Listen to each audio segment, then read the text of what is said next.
Britain is supposed to be a nation of animal lovers, especially when it comes to pet dogs. According to the PDSA, 29% of UK adults own a dog, which actually gives an estimated population of 10.6 million pet dogs. Now, while 29% isn't exactly a majority, the number of pet dogs in the country has increased over the last few years, so it seems only fair to see how this popular animal appears in folklore, and after all, I have already covered their eternal nemesis, the cat. Now, in folklore, dogs sometimes appear as death omens. Dogs persistently howling, for example, often meant that death was imminent, and they also appear in mythology, with just two examples being Cerberus, the three-headed dog guarding the Greek Underworld, and Anubis, the jackal-headed god presiding over the weighing of the heart ceremony in ancient Egypt. And of course, let's not forget Sirius in the Canis Major constellation, literally known as the dog star. They take the form of spectral hounds, loyal companions, witches, familiars, and they even give their name to a hangover cure. So let's explore the folklore of dogs in this week's episode of Fabulous Folklore. Hello there and welcome to Fabulous Folklore, the podcast for all things folklore, occult and just a bit weird. I'm your host, Icy Sedgwick, blogger, fantasy author and your guide into these rather mysterious realms. I've got some rare things to show you, so come on in, take a look around, but be careful not to touch anything. These things sometimes bite. Well, hello there, and welcome back to Fabulous Folklore with me, your host, Dr. Icy Sedgwick. Yes, I actually get to say that officially now. While yes, I did all the gubbins that you had to do earlier in the year, I did finally get the official letter through from Sterling, which means that I am officially now a doctor. I don't actually graduate until next Thursday, but still, it's on paper, so I'm taking it. I'm not going to mention it every episode, because that kind of feels a little bit weird, but I just want to mention it this time, because it is pretty cool. And people have been congratulating me on Instagram and whatnot, and it's been lovely. But we are, however, just going to jump straight into dogs and folklore, because I did kind of go off on one with this one when I was writing it, and it actually ended up being a lot longer than I was expecting, and that wasn't even covering everything that I could have done. So we won't be looking at black dogs because I have done them separately. Just in case you wonder why they're not in here, there's no mention of Black Shuck or anything like that. Although I should point out that I do have an exclusive article on my Patreon, which is at the lowest level that you can join, which is like 75p or $1, whichever one it works out as, depending on where you are, all about the Black Dog of Newgate Prison. So if you are interested in that kind of thing, there is additional content on Patreon. But we are going to start this episode with the Cwnanwn. And while spectral dogs in folklore do often take the form of black hounds, the Welsh Cwnanwn are often described as being white dogs with red ears. Some descriptions do note that they are black with red spots, sometimes they can be red with black patches, and they can also be blood red or dripping with gore. But most often you do see descriptions where they are white. Now, these spectral dogs of Cwnanwn are linked with the other world, and they appear in the Mabinogi and folklore alike. They're very much not dogs owned by fairies, and they are rather fairy dogs in their own right, and they belong to Arawn, king of the underworld. Now, hearing them bark is considered to be a death omen, especially if you only heard one, although surprisingly their barks and growls actually get softer the closer they get, and then they get louder the further away they are, which sounds like a fascinating acoustic principle. But there we go. People have actually reported hearing them near Aberystwyth and in the Prestley Hills as late as 1897, so this is not necessarily one of those beliefs consigned to the distant past. In some legends, they're heard most often on, and I quote, the eves of St. John, St. Martin, St. Michael, All Saints, Christmas, the New Year, St. Agnes, St. David and Good Friday, end quote, which comes from Marie Trevelyan. While in other folklore, they're most active on stormy nights. Either way, that gives them quite a lot of the time when they do essentially roam abroad, which is quite interesting. Now, there appear to be several variations in what they did, how often and where. So in some legends, they would pursue those doomed to die within a year of one of their processional nights. Elsewhere, people who weren't quite bad enough for hell but not quite good enough for heaven might have to follow the Cwnanwn for eternity as they essentially roam around in the darkness. Now, they are often referred to as hellhounds, but as the incomparable Maura Starling points out, that is largely just because they've been demonised by the Christian Church. There is a lot more than can be said about the Cunanún, and I'm considering potentially doing a bonus episode on them, but I just thought it was interesting to at least kick things off with them. And speaking of hounds in Welsh folklore, if you visit the village of Beddgelert in Wales, you can see the grave of Gelert, the faithful dog, and according to legend he was the favourite hound of Llywelyn the Great, a 13th century prince, who did actually exist, I should point out. Now, the prince and the hound were inseparable until one day the prince did what princes do and married a princess. Llywelyn and his wife had a baby, and Llywelyn started leaving Gelert at home when he went hunting with his wife, trusting only the hound to watch over his son. One day they returned from their hunting expedition and found the baby's room in disarray, with the cradle knocked over, tapestries torn from the walls, and clear signs of a struggle. Worse still, the baby was missing. Seeing the blood on Gelert's muzzle, Llywelyn assumed the worst and killed the dog with his sword. Now, as poor Gelert died, a tiny cry came from the shadows in the corner. Llywelyn rushed to find his baby safe and well, but beside the corpse of a huge wolf. Llywelyn realised that Gelert had killed the wolf, not his son, and Llywelyn, obviously feeling dreadful about what he'd just done, gave Gelert a hero's funeral, and his name went on to name the village Beddgelert, or Gelert's grave. Now, if you're as saddened by that story as I was when I first heard it, then fear not, it's not true. Llywelyn was a real prince, yes, but the story itself is actually a marketing gimmick, possibly based on much older legends which have been dated back to Asia. Now, it does seem that pub landlord David Pritchard started telling the story to drum up business, and the Victorian audiences lapped it up. And even now you can actually buy Gelert memorabilia, which seems like a bit of a weird thing to do, but it is actually more likely that the village name was Beddgelert and might have actually referred to a warrior or Irish saint. But yeah, when I first heard that story, I was like, oh, that's so sad, poor Gelert. And then one of my friends actually told me the bit that, oh no, it's not real. So I had to go off and double check that bit for myself. And I was like, oh, thank God for that. Which just shows how strange I am. But while we're on the topic of loyal hounds, we couldn't talk about dogs in folklore and not talk about Greyfriars Bobby. And this is one of the stories related with Edinburgh, which obviously you all know how much I love Edinburgh. And if you've never heard the legend, Bobby was a Skye Terrier whose owner, John Gray, was a night watchman. Bobby accompanied his owner to work, and when John died in 1858, Bobby absolutely refused to leave his grave in Greyfriars Kirkyard. People were touched by Bobby's dedication, including the kirkyard keeper who built him a shelter. Locals left donations for Bobby, and Edinburgh's Lord Provost even gave him a collar in 1867, meaning the new law to destroy unlicensed dogs wouldn't apply to Bobby. When he died in 1872, he was buried near his master, and a statue was erected in his memory near the entrance to the kirkyard on Candlemaker Row. So many people have now touched Bobby's nose that where he's like a black statue, his nose is now bronze, which is quite funny. I remember the last time I was up there, I was like, I'm sure I've heard that story isn't true. But when you actually Google Greyfriars Bobby, and obviously there's been films and so on made about it before, everything always positions the story as being true. So I ended up having to do a little bit of digging, and historian Dr. Jan Bonderson actually examined the legend and found plenty of holes. And according to the evidence he found, a gardener at George Heriot's hospital actually got tired of a stray mongrel hanging around and dumped him in the kirkyard. Now, the kirkyard keeper, James Brown, adopted him, and people would then ask him about this dog that was hanging around in the kirkyard, so Brown would tell them the story of Greyfriars Bobby. And Bobby would then direct tourists asking about him to a local restaurant owned by someone called John Trail, who in turn then gave Brown and Bobby free food. Now, when that dog died, Trail was like, hang on, this is the end of a good thing here. Let's just replace the dog. So they got a new dog, which was actually the Skye Terrier that you see in later pictures and on the fountain, and then they kept the ploy going until the second Bobby died in 1872. And Bonderson did point out that if you look at earlier pictures of Bobby, he's really quite an unattractive dog, because obviously he's a mongrel, whereas he's not the Skye Terrier that you see in later depictions. And I thought, that's quite interesting, and Bonderson mentioned that he'd looked in the news articles at the time, and apparently this seems like it was an open secret at the time, because it's even in the council records and so on. So me being me, I had a look on the British Newspaper Archive, and I found an article in the Sheffield Independent of all places from 1871 that explained how Brown had adopted this stray, and then he concocted a more sympathetic backstory for him for the benefit of the visitors. But in that article, the author actually stressed that Brown did it as a joke, so he was obviously having a bit of a laugh. But then people began to dote on Bobby in droves, and it then obviously over time became much harder for Brown to come clean.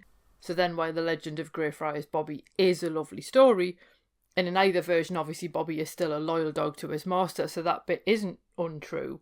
It could well be that Bobby's master, to whom he was so loyal, was actually still alive at the time.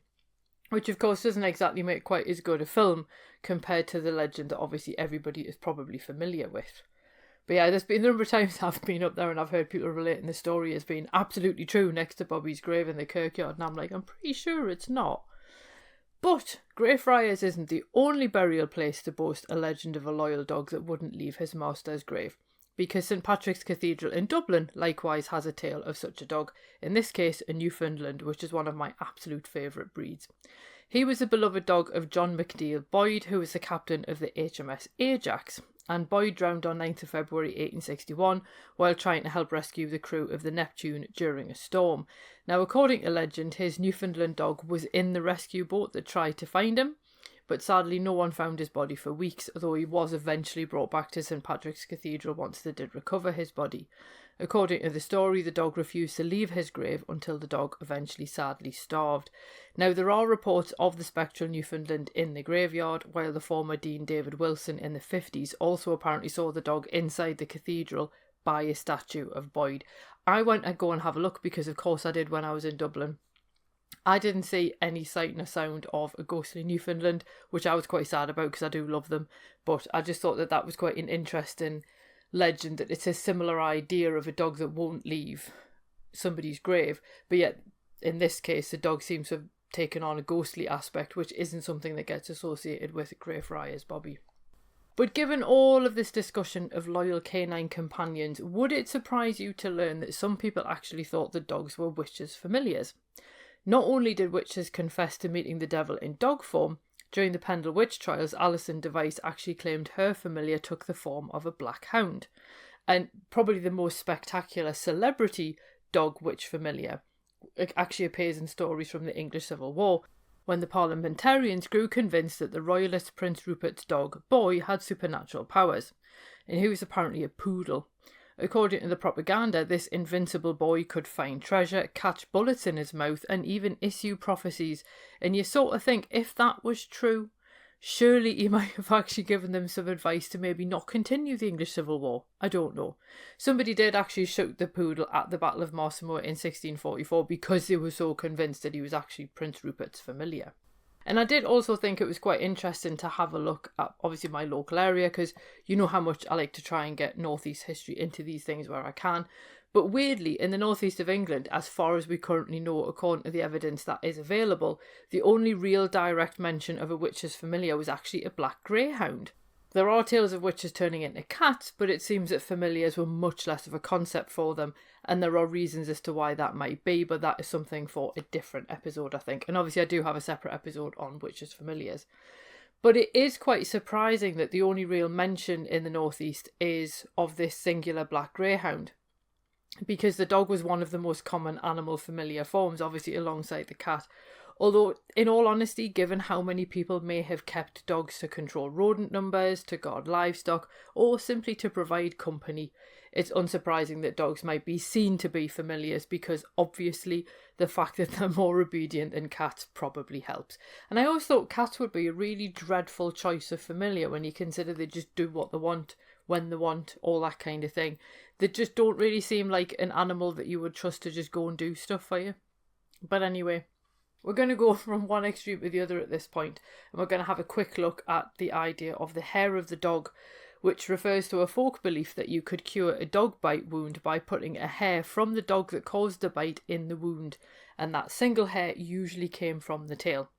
Now, this reflects an idea called sympathetic magic, which we've covered before, but this is around partly the idea that the thing that injured you can also be the thing that cured you. So if you look at, for example, the use of elf shot, which are actually prehistoric flint arrowheads, but people in days gone by thought that they were shot by elves from the other world to cause illness. And also witches used them as well, so you could use them to ward off witchcraft because they were believed to be used by witches to cause illness. So it's that sort of thing, that the thing that's harmed you can also be the thing that cures whatever that was. But that phrase has a really interesting afterlife in its alternative meaning, in that another drink would cure a hangover.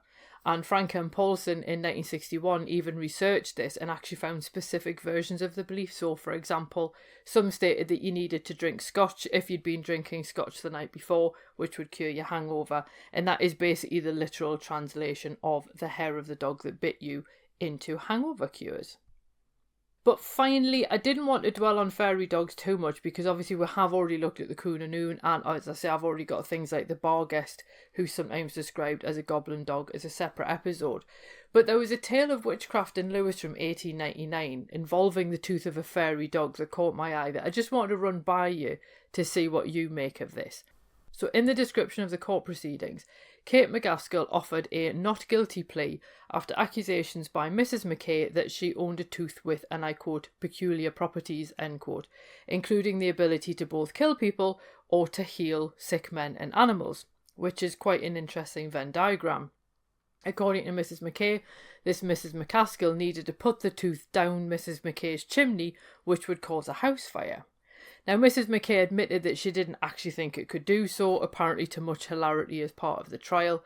She also said she didn't know where the tooth was at the time of the trial. But another witness, Alexander Stewart, actually described the tooth, and he described it as being, and I quote, larger than a man's tooth, one end of it red and the other commencing to decay, end quote. Now, Stewart was the witness that named it as being a fairy dog's tooth, but there's nothing to really specify how he knew that was the case.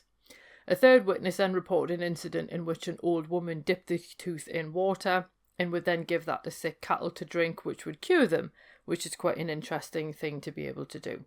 Now, Mrs. McCaskill herself denied actually having the fairy dog's tooth, but she did say that if she had had it, Mrs. McKay would have been her first victim. When asked where it originally came from, she did claim that her great-grandfather had acquired it when coming home from Stornoway one night, which did lead the sheriff to actually ask if he'd been drinking or not. Now, she conceded it may have come from a fairy, but in her description there's no evidence that it came from a dog, so I'm not quite sure why this Alexander Stewart thought that it did. Now, ultimately, the sheriff couldn't actually reconcile its ability to both cause house fires and cure people by dipping it in water, and he saw the issue essentially as a civil dispute, notably caused because Mrs. McKay was a relative newcomer to the area, and he decided that the true root of the problem was a lack of civil welcome to one another. And I think that's probably the right call, because it is quite difficult to reconcile the tooth's ability to cause fires and cure the sick, but it was its source from a fairy dog was the thing that I thought would be interesting to look into further. So what I want to know is, have you heard of things like this before? Have you come across anything to do with fairy dogs, or these really bizarre opposing things that you could use such an item for? If you've come across anything like that before, please do feel free to leave a comment or send me an email or whatever, just because it's something that I'm quite interested in where it came from, particularly given it's in 1899, so it doesn't feel like it's too long ago. So I was just quite interested in where that all ultimately came from.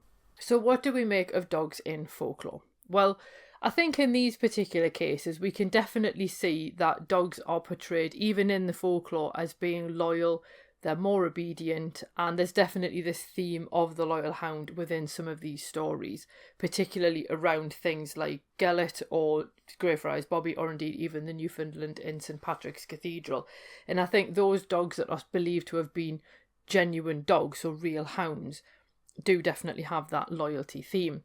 We do, of course, also then see the pack element that you do get with dogs, which becomes quite central to the Cunanun, although in some stories they do go off on their own and sort of wreak havoc as lone dogs as well, but they're not necessarily thought of in the same way that something like the Barghest or Black Shuck is, which are very much individual dogs. The Cunanun definitely have that group thing going on.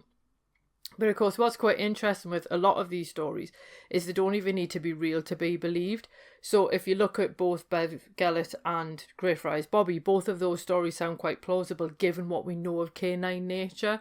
So people find it quite easy to believe that they must be true because they can believe a dog actually behaving like that, which I thought was quite an unusual one. And I think that degree of obedience and loyalty is probably what then led to them becoming accused as being witches' familiars in a way that would make sense to us. Bear in mind, people thought other animals were familiars as well, including hedgehogs.